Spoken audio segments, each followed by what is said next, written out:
Tonight's subject matter is Georgia O'Keeffe, and our presenter is Leah Looper. She's an artist herself, and she's an art teacher at Cookville High School. Our interviewer is Mitchell White, also an artist and an art teacher at Cookville High, the chair of the art department, or the fine arts department at Cookville High. And these presentations, these interviews are just typically 30 minutes long, so we try to keep them brief.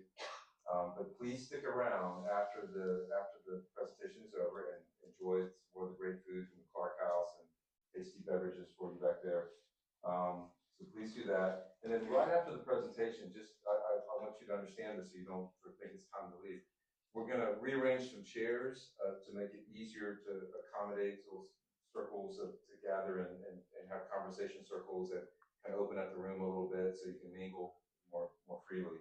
So when you see chairs moving, it's not a cue to leave. Stick around, get more food, get more wine, and stick around. So with that, I'm gonna be quiet and let Mitchell take over. If you can give your I'm gonna give it to Rachel. Rachel May, our intern extraordinaire. All right, thank you. Well, hello, Leah. Hi, Mitchell. It's nice to see you outside the hallowed halls of Cookville High School. It's different. In July. It's different. Yeah. It is different. I know. Well, Couple welcome. More weeks. Thank you. Let's not talk about it. Okay. So thank you for being here. You're welcome. Thank you for agreeing to talk with us about Georgia O'Keeffe, who I think is one of your favorite painters. Is that correct? Yes, she is. All right. So let's get started. Tell us a little bit about Georgia O'Keeffe. All right. So Georgia O'Keeffe, like you said, is definitely my favorite artist, definitely my favorite painter. She was born in Wisconsin in 1887. She is the daughter of Frank and Ida, who were dairy farmers. She is the second of 7 children, and she's the eldest daughter.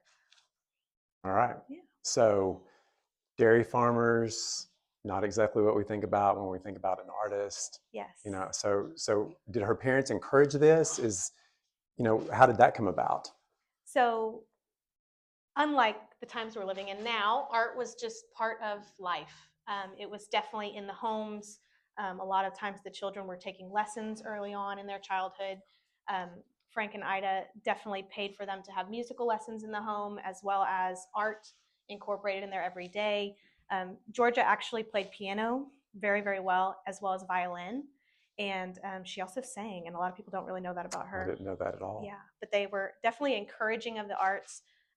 Specifically her mother. Her mother was super, just a lover of everything art and music. So she was always talked about as encouraging this in the kids. And then she was also always reading to them in the home. So she had a lot of support. She Tons loved of art. Her Yes. parents encouraged it. Yes. So what kind of made her take that leap and decide that she was going to be a painter, an artist? At 12 years old, they say that she was at school and she was talking to one of her schoolmates, and she said, I'm going to be a painter. I'm going to be an artist. Wow. And at 12, she's probably in 7th grade. And that's when she was so sure of herself. That's what I'm going to do. And she definitely did that. She did. She did that. Well, I mean, and that's the thing. I don't know a lot about Georgia O'Keeffe. Yeah. I love her work. I always admire it when I see it. But the thing that I think about her is that, and what I see in her work is that she's exceptionally self-assured as an artist. She So it started sounds that like- way just in it's just who she was to begin with. I think she was always sure of herself, always self-reliant. Of course, she had parents at home who were loving and caring, and she had a family. But she was who she was from a very, very early age, and I don't think she ever really strayed away from who she just originally was. And that's a gift. Yeah. It's an incredible gift. Yeah. So Wisconsin, then what? So Wisconsin, they had to move. Everyone who was a male in the family, other than her immediate father and brothers, they got tuberculosis. And so the father was extremely scared of getting it. And he thought it was because of the harsh winters in Wisconsin. So they moved to Virginia. Okay. It's a big move. It is a big move, and they were no longer dairy farmers. These photographs of her early works were when she was probably in high school age, this one here, and then this one as well, these watercolors. And you think, oh my gosh, a high schooler creating this, but we know that fully capable. We know that sometimes it happens. Sometimes it does, a rare occasion, but Right. especially if they've had lessons before, they've had those elementary fundamentals taught at earlier ages. This is absolutely capable of a high school student. But I think they're really, really beautiful, and they speak about her talent at that early age. In Virginia, though, she was in a much different environment than Wisconsin. This environment was more southern, and the girls there, the girls all wore their ribbons a certain way in their hair. They dressed a certain way, and Georgia was not that girl. She knew who she was, and she didn't care. Again, very self-assured, and these girls at first didn't like her because she was different. She was easier to pick on, easier to target for those kind of things. You can see in this photograph here that she's the only one in this horsetail kind of braid, and everyone else has their hair up, and they've got these giant bows, and her bow is very, very small and at the end of the braid. And it just shows more, again, who she was even at that early age. Yeah, she stands out, and she's not like the rest, and she doesn't care. So. And that's awesome. Yeah. That's great. So she goes to Virginia, high school, then what? Moving on to college, she goes to the Art Institute of Chicago. Her Aunt Ollie lives there, and so she moves in with her. She starts going to school here, and this kind of begins her trajectory into her career as a painter. The Art Institute was more Eurocentric, so they did not teach abstract. They did not teach Impressionism or Post-Impressionism at all. So they were very, very focused on her learning the greats and how they did it. And so she was told what to do and how to do it. And so that's really important too, because she wasn't considered a rebel, in my opinion, of who she was. She didn't care to rebel, but she definitely knew who she was and who she wasn't. And so what she wasn't was a realistic painter and focused on realism whatsoever. She was more about wanting to express how she felt. So we'll see that more later So on. was she at the Art Institute in Chicago when she was being taught? You said it was that really traditional approach. Was she copying paintings? Was she copying like old European masters, Italian stuff? Is that what was going on? Which That's is what was going a on. very... It's common, It's and a it's very not a common bad way to way. learn technique. Right, No. right. I mean, we all copy paintings. You If learn from copying. Right. And teaching is oftentimes I mean, I see a little copy down little here. copy down there that Yeah. I did. Yeah, You need to hold it up so everybody can see it. Yeah, we learn a lot about a painter doing it ourselves. How they hold the brush, how they apply the paint, how they mix their colors, where they're getting all of this from. And so this was very, very informative for me on how she worked. She makes it look real easy, but yeah, it teaches a lot. Yeah. It teaches a lot copying. There's something to be said about that for sure. So she's at the Art Institute, traditional approach to painting, then what? She's only there for a year, and then she gets typhoid fever, and she gets very, very sick and has to move back home. And so she takes that year, a small gap year, and then she ends up applying and getting accepted into the Art Students League in New York. Which is a big deal.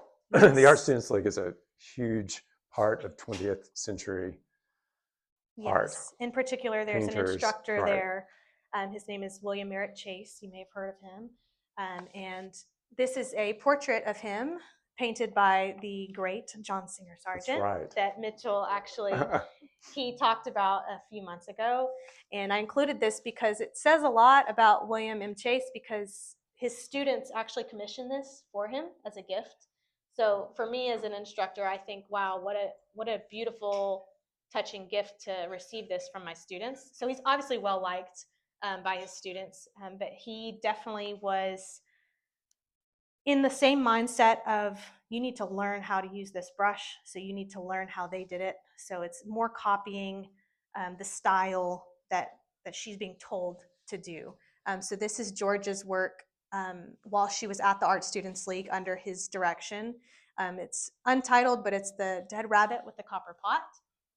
And you can tell very heavily influenced by him. And this I would is never look not, at that painting and think it was her. Yeah, absolutely. And this is what she has to say about it. Who wants to spend the rest of their life painting rabbits in copper bowls? So again, that's Georgia. Yeah, you know, she didn't do it. She didn't do it, and she didn't want to do it. Yeah. And she respected it. Sure. And she learned from it. Obviously, you have to kind of learn the basics in order to spread your wings and do what you got to want. have those foundations. Yeah, absolutely. But then she does spread her wings. She So then does. after the Art Students League, after all of that, what's next for her? It's funny because that painting got her an honor. It got her an award, the William Chase Award, Still Life Award. So she actually won. It's funny how the things we don't like sometimes, you know. Right.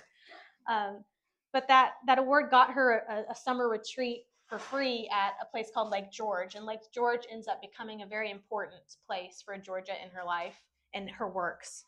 So we'll see that further on. But she wins that. And then after that, she kind of gets discouraged, to be honest. She's being taught how to do these things, and she's being told what to do, and she's very stuck. And so she doesn't know what to do next. She's trying to be a commercial illustrator just to make money, and she hates it. And so she ends up almost quitting painting altogether. And there's a part of that I am familiar with, I guess, as an artist, where we all go through these ups and downs of we love what we're doing and then we hate what we're doing, or we're not inspired and then we are inspired. Right. And so she's looking for that next thing to get her inspired. So what was that? Teaching, of course. Of course. Makes sense to me. Yes. So she moves to Texas, and these open skies, open spaces really, really start to inspire her. And during her time teaching, she's still creating, but those creations are getting more and more self-expressive and more abstract and less particular, and the copying, that's not happening anymore. So is this when her simplification sort of starts? Yes. And we start seeing things that we would sort of think of as traditional Georgia O'Keeffe works of art. Yes. Starts happening here. For sure. I forgot to mention, she left New York. Before she started teaching in Texas, a small little tidbit there, she moved back to Virginia for a time and went back to school. And she learned from a teacher who was using the Arthur Dow method of expression. And he's really focused on abstraction. So that's where she kind of picked that up from. So she was used to teachers who were teaching the realism way. And this is Arthur Dow's work. This is one of his paintings. And you can kind of see the influence there. It's really, really beautiful. And it's more about the brush strokes. It's more impressionistic than the other works that we were looking at. He was inspired by woodcuts by Hokusai, which also Van Gogh was also inspired by, who Miss Ventura spoke about last time. So I found that really inspirational, that she's taking everything she's learning thus far and she's applying it. And so then when she's in Texas, she falls in love with a man named Arthur. This is her first real experience having these emotions. And she starts everything over. She says, I'm done with everything I've done before now. I'm going to start with just charcoal and just black. She does nothing else, no color, no other materials. She says, until I learn how to use this to say everything I need to say, I'm not going to do anything else. And so it's really, really just beautiful how she starts out. And you can see the influences of, obviously it's abstract, but then you see the musical influence as well. That love of music is there. You'll see this carry over in her next works throughout the years. This is the year later. She starts adding blue, and you can still see the form is there, the lines are there, but she's becoming more and more expressive. She's incorporating the color. Am I seeing a violin? Yes. So this one here, it's at the end of the violin. I don't know what that's called, if anyone knows. Anyone play violin? No. The end of the violin that curls. That's what it's called. We could make up a word real quick. We could, but let's not. No. But you'll And this see is where it. we start to see Yes. what we know, right? Well, yes, absolutely. Of her work. Yes. So we're at 1918. Texas. All right. The charcoal drawings. We're going to go back to those Okay. because these are really important. What she does with these is she mails them to her friend, her best friend, Anita Blitzer in South Carolina. And Anita ends up taking these to Stieglitz in New York. And Stieglitz is really a well-known man at the time in New York. He owns a gallery, 291. And Alfred is a photographer as well as A very intense person, apparently. he kind of looks like a guy off of Harry Potter, like a professor. A little bit. Professor Stieglitz. Yeah, right. Here to teach you wizardry and yeah. That man is an interesting man because at first, I'll be honest, I hated him. If you've ever seen the George O'Keeffe movie, I can't remember who the star of the movie is. He does a great job portraying him, but the intensity of this man, you just don't really respect him and his controlling habits and things like that. But what he did for art in America is astonishing. He was displaying works in his gallery that you would not normally see. It was the people who were doing the things that others weren't doing, the innovators in art. The really modern. So the really painters. modern, yeah, absolutely. And he starts photographing Georgia, and they start a relationship. And he is married and he has children. And so there's this scandalous kind of thing going on here. But he really falls in love with her work. He is much, much older than her. So that's also kind of a part of the scandal. Oldest story in the book. Oldest story. Happens to the best of them. It does. Not really, no. But you can see he falls in love with her work, and it makes him fall in love with her because she is her work. And they both are inspired by each other. This is his photograph on the left. This is her watercolor on the right. There's cool. so many different parallels here that we can draw from in their works.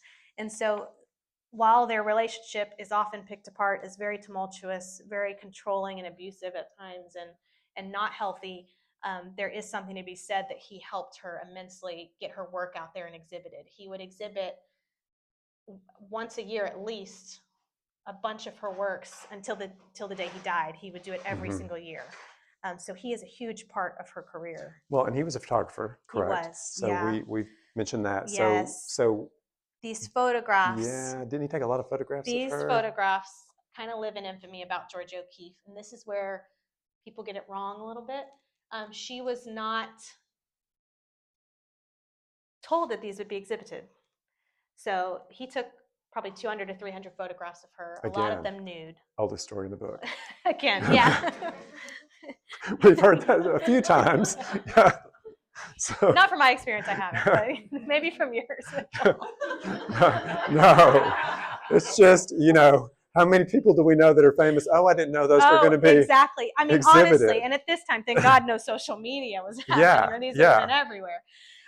But these very vulnerable photographs of her, to be honest, and she's sometimes in the nude, and they're displayed for everyone to see. It just wasn't her to do this. She's a very private person. So for this to be displayed was just not like her. And a lot of people start to get this sexualized idea of her. So when they start to look at her works of these flowers or these forms and shapes that have a certain quality to them that, yeah, sure, if you're looking for it, you're going to see it. But that was not her intention at all. So it's very interesting to me that the perception is not always what's actually going on, especially with art. The viewer always has the story, but the artist is the one who has the truth. Yeah, right. Absolutely. Right. So the pictures, their relationship, it gets a little bit rocky, obviously. She's spending every summer at Lake George on his estate with his older family there as well. So it's the baby mama of his former family, his former wife, who he was with for 25 years. Georgia's there. It's kind of a cluster. That's convoluted. It is. Yeah. It is. But she's so inspired. She knows who she is at this point. She's in love, and she's going through all this. She's seeing places. She's going back and forth, and she's traveling. Creating art. She's creating so much. 200 paintings, in the span of 20 years, I think. 200 paintings, wow. which is a ton. That's a lot. If you paint, it's a lot. So all of these photographs are of her work during her time visiting Lake George, during this time period where she's inspired, and during their relationship. Gotcha. And that's what we know of her. Yes. Of these flowers. Giant flowers. Yeah. And she said something very interesting about flowers. About the sort of the macro zoom of the flower. She was asked once why she chose to zoom in on the flowers, why to make them so large scale. And she said there were buildings going up every day in New York, it seemed. She'd wake up and each morning a new building would pop up. And everyone's looking up at these giant, massive buildings. No one notices a small flower. So she was saying, I'm going to make people notice these small flowers. And so that's why she magnified them. Did. She did. Yeah. Absolutely. And she painted other things too. She painted architecture. She was inspired by the architecture of New York in a lot of her paintings. This one is inspired by photography. You know how the photograph, the camera lens, when you take it, it'll angle things, the perspective. And you can see that clearly here. But then obviously you're not really going to see twinkly, starry lights. So she kind of mixed the two together. It's very interesting. Nobody was doing this. So it's quite beautiful. All right, so she's inspired by Lake George. She does all of this work. She starts doing these sort of macro zooms of flowers and things like that. And then what? And how does her relationship with Stieglitz play out? Because if it was that convoluted and that tricky and all of these moving parts, she starts spending more and more time away. Okay. She travels back and forth. She still had teaching positions when she was still traveling in Texas, and she visits Santa Fe, New Mexico. She was invited on a trip with some friends. Paul Strand's wife, actually, Rebecca Strand, invites her out. And so she visits Santa Fe and is super inspired, loves the landscape. And she wants to spend more and more time there and less time around this man who's controlling a lot of her life. Which is so interesting to me because as self-assured as she seemed, that sort of happened to her. So then she's maybe sort of reclaiming that self-assurance by going to the Southwest. She needs that independence or she's not who she is, for sure. Yeah. Okay. So she goes to the Southwest. Yes, and she's still inspired. The Radiator Building, we see all of that, but then we start seeing these beautiful landscapes and these mountains that we haven't seen from her before. Right. And she does a ton of mountains. We have one over here. That's Prodernal. We have multiple Prodernal paintings, a ton. And then she starts painting bones. She says the bones have as much life in them as flowers. And so we see a lot of different paintings with skulls and more flowers. And she just at this point knows who she is and she knows what she wants to make. And is that one of her bone paintings behind her in this photograph? Yes, the bone back there is, let's see, there's so many flower paintings. I wanted to include as many as I possibly could because I thought someone's going to come here and look for their favorite and I'm not going to have it up there. But trust me, I tried. There's so many and they're so beautiful. She did seashells as well. That one is very, very, very well known. That one's very famous. But the pelvis ones are so interesting. She would hold up a bone to the sky and she would see the negative space that it was creating and paint what she saw there. And people would not normally find beauty in a bone, but she did. And what she did with that, she kept abstracting it. And so unless you knew it was called pelvis, you probably might not necessarily know that that's what that was. And it got even more abstract, different colors being used. But I love this one of her holding that one. Yeah. I think it's quite beautiful. She was such a striking woman too. She in was. her later years, in all of her was. photographs. So we know that she sort of ends up in the Southwest, right? She does. She ends up there for good. Stieglitz passes. And that's when she's like, okay, I can finally stay away from New York. Yeah, and so don't have to go back. So a quick aside about Stieglitz and his death, she had to divide his work. She did. And she was in charge of dividing his work and hers and some of hers. And I was about to say, we say his work, stuff that he owned of hers. Unfortunately, and she didn't own all. And of the many, work and she had. Picasso and Gauguin and Matisse and all of these, sort of huge artists from the 20th century. Yes. So she's got to do this. Where does some of this work end up very quickly? Fisk University here in Tennessee. So you may or may not know that, but I don't know how many of the works. It's a large sum of works got donated, and there was controversy over this in a legal issue with the rights of who had to hold the work, and why Fisk University of all places. No offense to Fisk. Well, but she chose them because they were doing good things. Yes. Minority, underserved population. Yes. She wanted to do something. And one thing that I read is that the day before the opening of this gallery, she comes in, hated everything about the gallery, had it repainted, changed the lights, called somebody to fly in from like New York City overnight to Nashville, Tennessee in 1949, and like redid the whole place. Yeah. And then was happy with it. Yep. So anyway. And it's funny because in her later years, she's in this friendship with a man named Juan Hamilton, and Juan was very much younger than her. So it's kind of the opposite of what was going on with her and Alfred, and a lot of controversy there, a lot of skepticism about their relationship. That was really purely him honestly being her assistant, and then being a friend to her in her elder years. But he talks about her, I wouldn't say being easy to be around all the time. She had her moments for sure, but he says she was so much fun. People don't realize she looks so stoic in the photographs of her and so serious, but she loved to laugh. I love, we'll keep looking through these. I meant to show earlier, and we might go back to that quote. That's the same mountain that keeps popping up, yes, right? Yes, that mountain. These kind of pictures, people think she's so serious, or she looks not necessarily sad. That's such a modern looking photograph, and it's taken in 1948. Yes. Yeah. That's Juan Hamilton. That's Juan, who I just mentioned. But I wanted to show.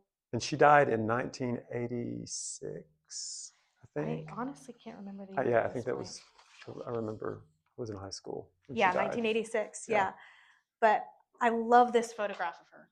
Yeah, that's great. And I think that's who she was ultimately. I think she was still very childlike, and just connected with her true self.